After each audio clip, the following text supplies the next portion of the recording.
สวัสดีท่านผู้ชมวันนี้ผู้ค้าปลาทองคำผสมมาบริเวณ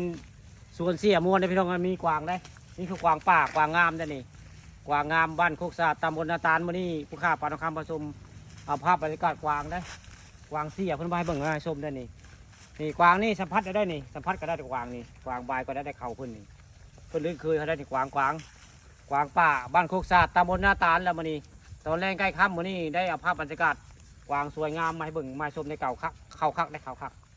เขามันป่งไม้ได้พี่น้องอันนี้มันป่งไม้มันรุดไปตอนนึงนะนานแน่นอนบริบาเอาภาพบรรยากาศวางไม้เบิ่งไม้ชมมันไผมาเที่ยวพญาตะงอยพี่น้องบกไก่ได้จากนี้มากับบกไก่ได้ใช้เวลาบกเกิน10 นาทีขับมอไซค์มาจากพญาตะงอยมาเที่ยวพญาตะงอยนี่กะมาเบิ่งมาชมได้เสียมวนมันว่ามันไผมาเที่ยวมาชมก็ได้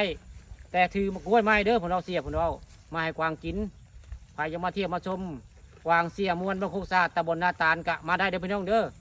นี่นะคือกวางนี่ใครบ่เคยเห็นกวางก็เอาภาพกวางมาให้เบิ่งได้เดี๋ยวตะกล้องมาใกล้ๆก่อนมาใกล้ๆก่อนตะกล้องนี่กวางเขางามพี่น้องนี่นะคือกวางเขางามกวางบ้านโคกศาสตร์ตำบลนาตาลได้เพิ่นเลี้ยงมาหลายปีได้กวางเสียมวนนี่เพิ่นเลี้ยงมานานแล้วกวางนี่นะภาพของกวางพี่น้องใครบ่จักกวางบ่เคยเห็นกวางมื้อนี้ผู้ค้าปลาทองคำผสมได้เอาภาพบรรยากาศกวางตัวเป็นได้มาให้เบิ่งมาชม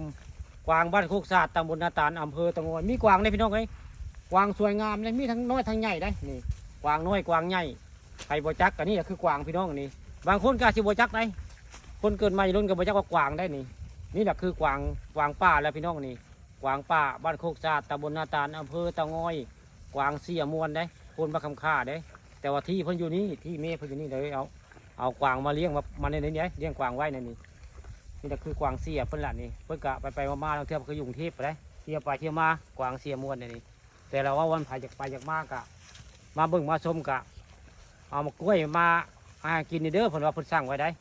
นี่ผู้ค้าปลาทองคำผสมก็เลยได้เอาภาพกวางนี่แหละมาให้เบิ่งมาชมมาบอกว่าเก่าบ้านโคกศาสตร์นะมีกวางพี่น้องไปมาตะงอยก็มาเที่ยวได้เด้อนี่กวางนี่แหละคือกวางป่า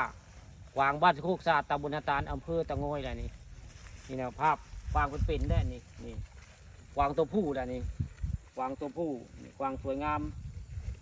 เพื่อนที่สีมาทักทายเขาประจำได้เพราะว่ามาอยู่เรื่อยกวางอันนี้ผู้ค้ามาอยู่เรื่อยก็เลย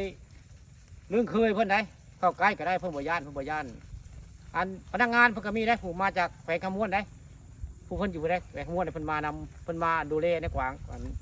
พนักงานมาจากเมืองนอกได้เจ้าพนักงานของเสียเพื่อนนี่มันดูแลกวางนี่มาจากแขวงขมวนได้มาดูแลนี่คือภาพบรรยากาศกวางนะพี่น้องนี่กวางสวยงามกวางเขาสั้นก็มีนะผู้แต่นี่กวางเขางามมานี่กวางเขางาม